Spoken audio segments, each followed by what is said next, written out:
তুমি ওই স্ত্রীটাকে বাড়িতে নিয়ে আসবে, তোমাকে একটা বাড়ি সুন্দর করে করতে হবে। বাড়ি কেমন করতে হবে এটা দরকার নয়, তোমার শক্তি হিসাবে তোমাকে একটা তাকে বাড়ি দিতে হবে। টিনের বাড়ি পারলে টিনের বাড়ি দাও, আলবেস্টার দিয়ে পারবে আলবেস্টার দাও, পাকা পারবে পাকা দাও, তাকে সুন্দর একটা বাড়ি দিতে হবে। তাকে খেটে খাওয়াইতে পারবে কি পারবে না? তার সেই জ্বর বোকার যখন হবে, অসুখ বিসুখ হবে, তার এলাজ তুমি করাইতে পারবে কি পারবে না? পরনে তাকে তুমি কাপড় দিতে পারবে কি পারবে না? এর নাম হলো বাত। আল্লাহ রাসূল বলেছেন, যুবকের দল, এই সমস্ত ক্ষমতা যদি কোন যুবকের মধ্যে থাকে, যুবক রে তুমি বিয়ে করো। ও যুবক বিয়ে করো। এবার বলবেন, মাওলানা বিয়ে করে আমার কি লাভ আছে? বিয়ে করে আমার কি উপকার আছে? বিয়ে করে আমার কি লাভ আছে, কি ফায়দা আছে? আল্লাহ নবী এই হাদিসটাতে দুটো উপকারের কথা, দুটো লাভের কথা বলেছেন। উম্মত রে, যদি তুমি বউ করে বাড়িতে নিয়ে আসো, যদি তুমি স্ত্রী করে বাড়িতে নিয়ে আসো উম্মত, তোমার দুইখানা লাভ আছে, দুখানটা তোমার ফায়দা আছে।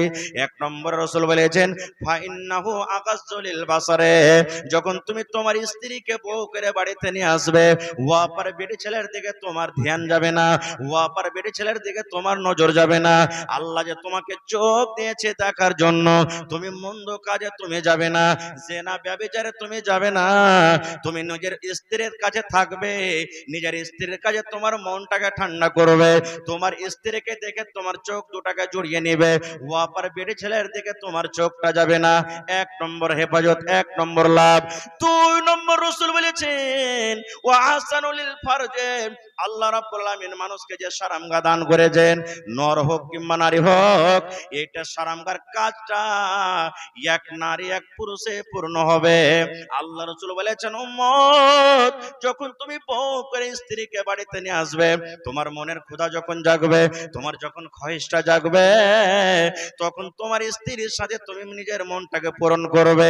এই কাজটা যদি করো, তাহলে তোমার মনের আরমানটাও পূর্ণ হয়ে যাবে। ওয়াপার বেটি ছেলেটাকে দেখে তোমার কিন্তু মন জাগবে না। এবার বলবেন, মাওলানা আপনার কথাটা বুঝে নিলাম, স্ত্রী বাড়িতে আছে, স্ত্রীকে দেখে রাসূল বলেছেন তোমার চোখের হেফাজত হয়ে যাবে, তোমার সারামগার হেফাজত হবে। কিন্তু মাওলানা জি, আমি বাজারে চলে গেলাম, আমি চকে চলে গেলাম, আমি রাস্তা দিয়ে হাঁটছি, একটা খুব সুন্দর আমি মেয়ে ছেলেকে দেখলাম, খুব একটা ওয়াপার নারীকে আমি দেখলাম, যখন তার দিকে আমার নজরটা পড়ে গেল, আমার মন খানা কেমন কেমন করতে শুরু হলো। মন খানা কত রকম কথা বলে, আল্লাহ রে, এই বেটি ছেলে যদি আমার স্ত্রী হয়তো কত ভালো হতো, তার সাথে আমি দুটো কথা বলতে পেতাম, তার পাঞ্জরে একটু আমি বসতে পেতাম। এই ধরনের যদি ওপারে বেটি ছেলেকে দেখে তোমার মনটা জাগে, আল্লাহ রাসূল বলেছেন, উম্মত ওই বাজারে তুমি আর থাকিও না, ওই রাস্তাতে তুমি আর চলিও না, ওই জায়গাতে তুমি আর যাও না, তাড়াতাড়ি করে তুমি বাড়ির দিকে রওনা হয়ে যাও, তাড়াতাড়ি করে তুমি বাড়িতে চলে যাও। আর বাড়িতে যাওয়ার পর তোমার স্ত্রী বাড়িতে আছে, স্ত্রীকে ঘরের দিকে তুমি ডেকে নাও, আর ঘরের দিকে ডাকা পর তো ওই একটা ওয়াপারে বেটি ছেলেকে দেখে তোমার মনটা যে জেগেছে, ওই তোমার আশাটা তোমার স্ত্রীর কাছে পূর্ণ করে নাও। কারণ রাসূল বলেছেন, উম্মত ওই একটা পর বেটি ছেলেকে দেখে তোমার মনটা যে জেগেছে, একটা পর বেটি ছেলেকে দেখে তোমার জৈনব খোদা যে জেগেছে, ওই বেটি ছেলেটার মধ্যে যা আছে তোমার স্ত্রীর মধ্যে সেটাও আছে। নারে তাকবীর। এবার বলবেন, হাজী মাওলানা যার বিয়ে হয়েছে তার জন্য যে স্ত্রী বাড়িতে আছে, স্ত্রী বাড়িতে আছে, ও বাড়িতে এসে আশা পুরা করে নিলে। এবার যারা সাড় হ্যাঁ ঘুরে বেড়েছে, এখনো বিয়ে শাদী করেনি, স্ত্রী বাড়িতে নাই, তো ওরা কি করবে? ওরা কি করবে? প্রশ্ন জাগছে না, জাগে না? আল্লাহ রাসূল সাল্লাল্লাহু আলাইহি সাল্লাম ওই যুবকের ব্যাপারে বলেছেন, যুবক রে, তোমার স্ত্রী বাড়িতে নাই, তুমি বিয়ে করনি, এখনো তোমার বিয়ে করার ক্ষমতা হয়নি। রাসূল ওই যুবককে বলছেন, যখন একটা পর বেটি ছেলেকে দেখে তোমার জৈনব খোদা জাগবে, তখন তুমি রোজা চালিয়ে যাও রে উম্মত, রোজা করে যাও, রোজা চালিয়ে যাও, মাসে মাসে তুমি রোজা চালিয়ে যাও, দুটা রোজা করো, তিনটা করো, পাঁচটা করো, 10টা করো, 15টা করো, মাসে মাসে তুমি রোজা চালিয়ে যাও, রোজা করো, মাসে মাসে তুমি রোজা চালিয়ে যাও। রোজা করতে করতে তোমার শরীরটা যখন দুর্বল হয়ে যাবে, কমজোর হয়ে যাবে, তোমার শরীরটা যখন দুর্বল হবে, কমজোর হবে, তোমার এনার্জিটা যখন শেষ হয়ে যাবে, তখন একটা পর বেটি ছেলেকে দেখে তোমার মনটা আর টানবে না। ওই যুবকের জন্য রাসূল বলছেন কি তুমি রোজা চালিয়ে যাও। এবার আরো একটা কথা বলে দি, এই যে বাড়িতে স্ত্রীকে নিয়ে আসলেন, নিয়ে আসার পর সব সময়তে ইবাদত বান্দেগি এদিক ওদিকে যদি আমরা থাকি, আর আমি আগতেই বলেছি যে নিকাহ বিবাহটা একটা এমন রিশতা, এটাকেও জানার জন্য ইলমের দরকার আছে। যেমন একটা সহিহ হাদিস আপনাদের সামনে তুলে ধরি। আল্লাহর নবীর জামানাতে যারা মক্কা থেকে হিজরত করে মদিনায় চলে গেলেন তারাকে মুহাজির বলা হয়েছে, আর মদিনাতে যে সাহাবায়ে কেরাম আছেন তারাকে আনসার বলা হয়েছে। নবীজি আনসার আর মুহাজিরের মধ্যে ভাই লাগিয়ে দিলেন, এটা তোমার ভাই, এটা তোমার ভাই, এই তুমি একে বাড়িতে নিয়ে যাও, এটা তোমার ভাই, এরকম ভাবে ভাই লাগিয়ে দিলেন। একটা হাদিস ছোট্ট করে বলছি ভাই আমার, তো সালমান রাদিয়াল্লাহু তাআলা আনহু আর আবু দারদা রাদিয়াল্লাহু তাআলা আনহু দুজনের মধ্যে রাসূল ভাই লাগিয়ে দিলেন। এই সালমান, এই আবু দারদা, আজ থেকে তোমরা হইলে মায়ের পেটের ভাইয়ের মতন ভাই, আজ থেকে তোমাদের ভাই আমি বানিয়ে দিলাম। শেষ কথা আছেন। কিছুদিন পর সালমান রাদিয়াল্লাহু তাআলা আনহু ভাইয়ের বাড়িতে গেছেন, আবু দারদার বাড়ি। আজকে আমরা যাই না, যদি আপনার বাড়ি এখানে ধরেন যে সোনাপুরে আছে, আপনার ভাইটা বাড়িঘাটে আছে, তো আপনি ভাইয়ের বাড়িতে যাবেন না? যাবেন না? হানা বলেন, যাবেন না? যাবেন না? যাবেন। তো ধরেন যে সালমান রাদিয়াল্লাহু তাআলা আনহু আবু দারদা ভাইয়ের বাড়িতে গেছেন। যেমন আমরা শ্বশুরের বাড়িতে যাই, নানির বাড়িতে যাই, ভাইয়ের বাড়িতে যাই, এই ধরনের বিভিন্ন রকমের আমরা বেড়াইতে যাই। তো সালমান রাদিয়াল্লাহু তাআলা আনহু ভাই আবু দারদার বাড়িতে গেছেন। এবার যে সময়তে বাড়িতে গেলেন আবু দারদার বাড়িতে, ওই টাইমে কিন্তু আবু দারদা বাড়িতে নেই, কামে কাজে গেছেন, বাড়িতে নেই।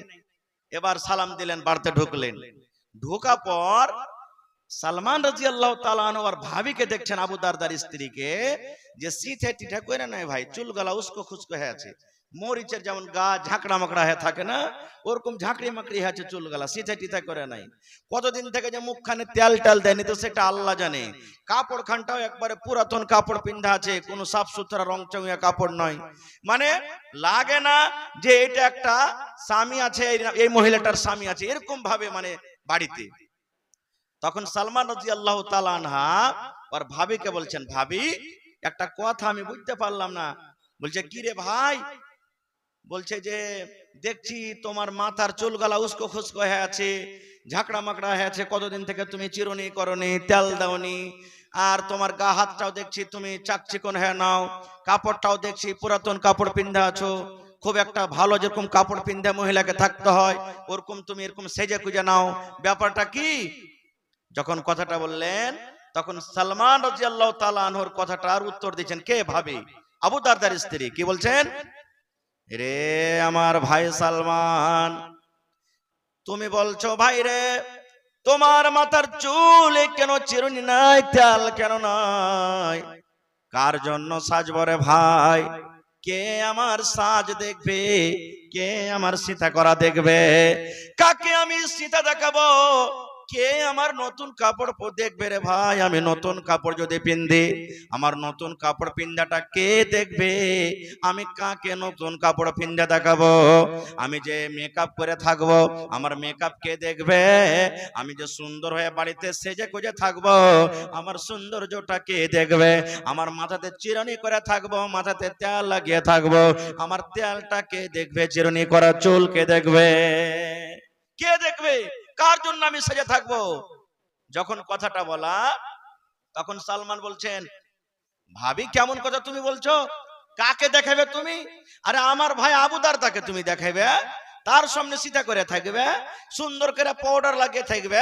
মানে ওই যুগে পাউডার ছিল না ভাই, বুঝার জন্য বলছি। তো বলবে মৌলানা তখন তো পাউডার ছিল না গো। কার জন্য তুমি সেজে গুজে থাকবে? কার জন্য তুমি তেল মেখে থাকবে? আমার ভাইয়ের জন্য থাকবে। এই যুগেকার মহিলার মতন তো নয়। ভাইয়ের যখন বিয়ে লাগবে তখন সন্ধ্যের বেলাতে রাতের বেলাতে পুরুষকে বলবে, হাজি হারগে হোদলার যে বিয়ে লেগেছে, তো বৈরাত যাবো, তখন যে ভালো কাপড় গলা নাই, 1000 টাকা দামের কাপড় কিনে দেবে স্ত্রীকে, আর নিজের পুরুষের সামনে পিনবে কতক্ষণ? যতক্ষণ বৈরাত যায়নি। পিন্ধে গেল, ওইখানে সব পর পুরুষকে দেখিয়ে এলো কাপড়, আর যেমনি বাড়িতে ঢুকবে 2 মিনিটও হবে না কাপড়কে পাল্টে পুরনো একবারে ওই যেগুলাতে কালি ঝালি লেগে আছে ওগুলো পিন্ধে থাকবে পুরুষের সামনে। ঠিক না বে ঠিক? হ্যাঁ, পুরুষের সামনে মেয়েটাম হয়ে থাকবে, ওকে দেখাবে না, ও পরের পুরুষকে দেখাবে, ও পরকে দেখাবে। তো বলছে আমার ভাইয়ের জন্য তুমি সাজে থাকবে।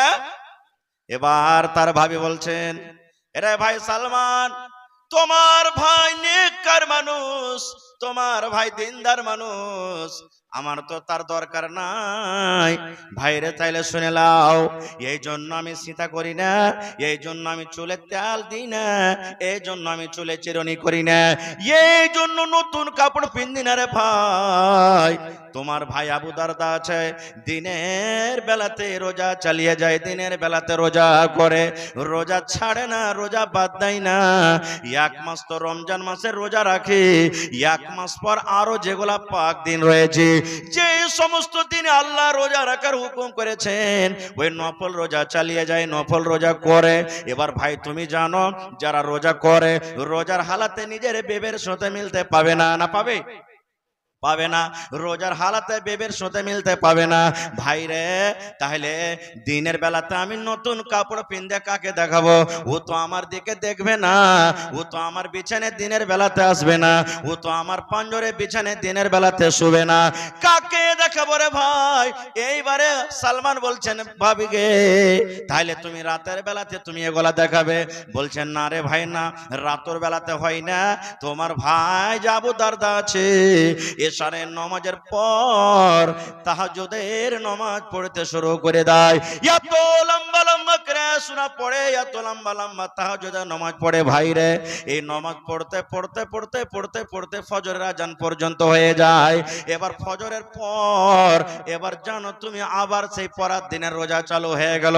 তাহলে দিনের বেলাতে রোজা করে আর রাতের বেলাতে ও তাহাজ্জুদের নামাজ পড়ে পড়ে রাতটা কাটিয়ে দেয়। তাহলে ভাই তুমি কাকে বলো? আমি কাকে দেখাবো? কে আমার সাজন দেখবে? আমি কার সামনে সেজে থাকবো? তখন বলছে এটাই কথা না তো? হ্যাঁ। বলছে ঠিক আছে। এই গল্প সল্প করতে করতে ওর ভাই আবু দারদা বাড়ি চলে এসেছেন। যেমনি বাড়িতে আসা, কত সালাম কালাম গলাগলি, কত পিয়ার মোহাম্মদের কথা। স্ত্রীকে বলছেন, এই উম্মে দারদা, আরে ভাই এসেছে সালমান, খাইতে টেতে দাও না। বলছে তোমার ভাইকে খাইতে দিয়েছি তো। বলছে আমার ভাই বাড়িতে আসবে, তাহলে আমি খাবো, খাই না তো আমি কি করব? বলছে ঠিক আছে দাও, খানা দাও। সামনে যখন খানা দিয়েছে তখন এবারে আবু দারদা বলছেন, সালমান ভাই তুমি খাও, খাও ভাই তুমি খাও। তখন সালমান বলছেন যে আমি খাবো না একাই। বলছে কেন? বলছে তুমিও আমার সাথে বসো তাহলে খাবো। কি বলছেন? তুমিও আমার সাথে বসো তাহলে খাবো।